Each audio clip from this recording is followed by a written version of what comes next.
Good morning, students. Kindly arrange your chairs and pick up some pieces of paper.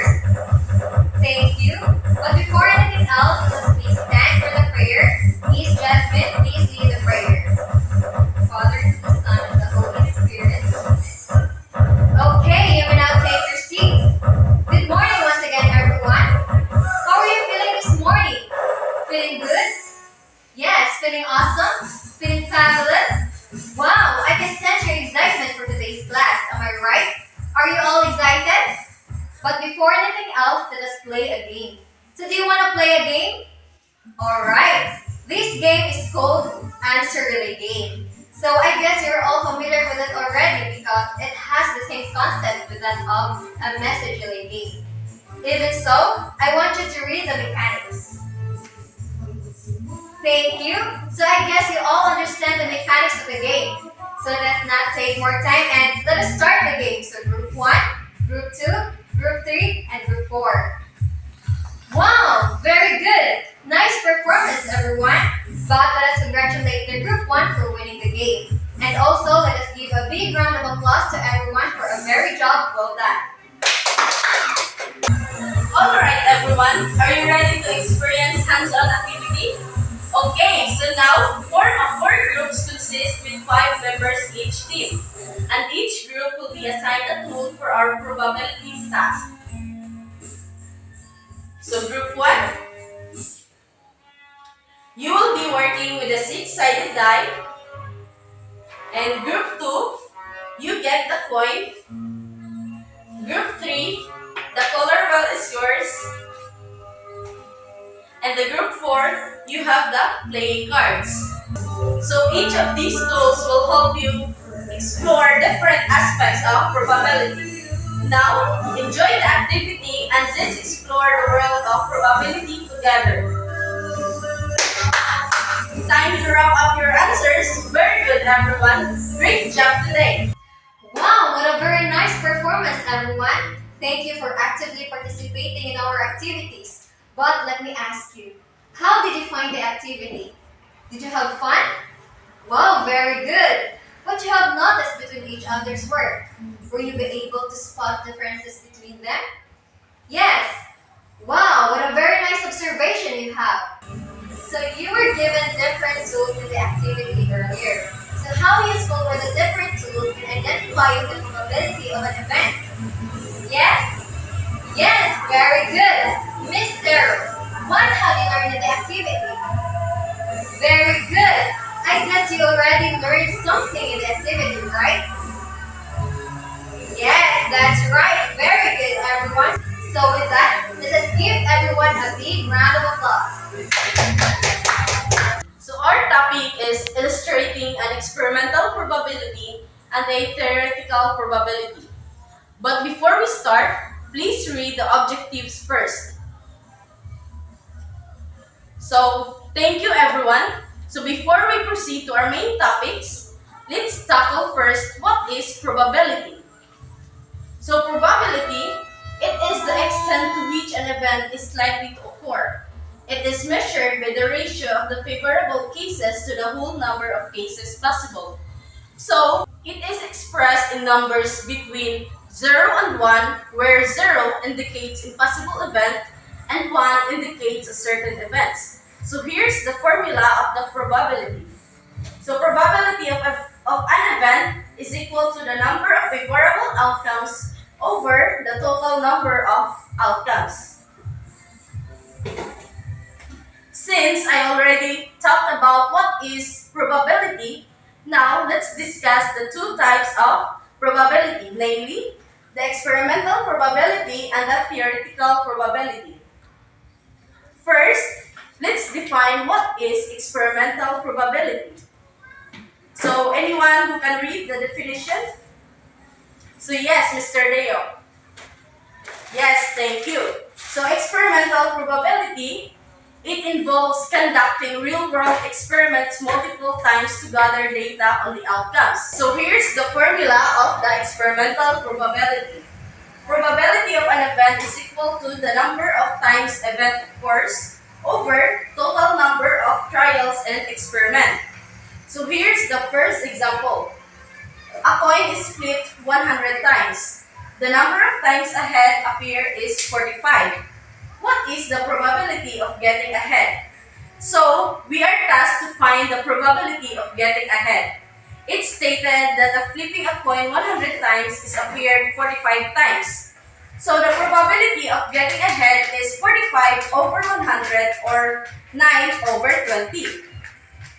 So, for the second example, a dice is rolled 150 times. The result was recorded in the table. What is the probability of getting a number 2? So here, we are getting the probability of getting a number 2 by rolling a dice 150 times. Based on the outcomes recorded in the table, the frequency of getting a number 2 is 35. So the probability is 35 over 150 or 7 over 30. So since we already talked about experimental probability, now let us tackle about the theoretical probability. So from the name itself, it is a probability in theory. In other words, it is what you would expect to happen in an experiment. So it involves no actual happening of an experiment, but rather it is based on mathematical calculations and assumptions about the likelihood of events. Okay, Mr. John, please read the definition of theoretical probability. Thank you. Yes, as what I am telling you earlier, it is what we would expect to happen in an experiment. So basically, it is also known as the expected probability. So to get the theoretical probability, we use the formula.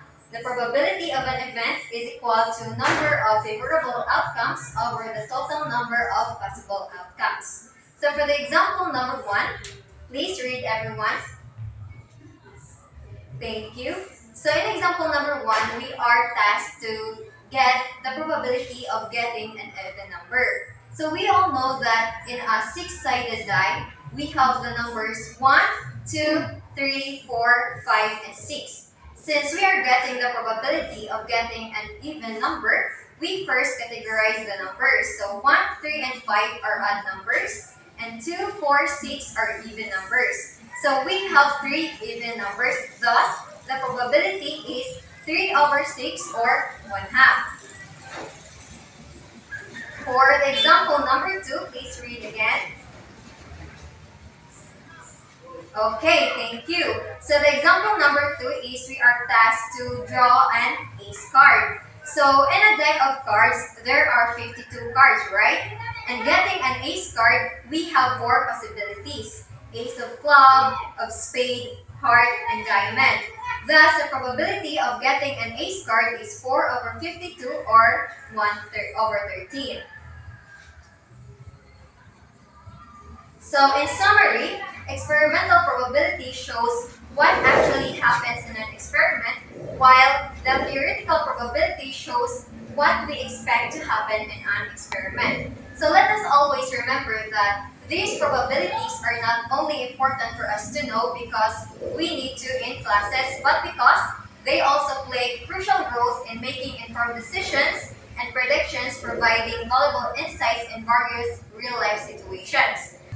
Combining them can make decision makers like us have a comprehensive view of the likelihood of different outcomes, and their synergy enhances the accuracy of predictions, thus empowering us to make an effective decision-making and prediction, and anticipating outcomes in relevance to the diverse real-life context.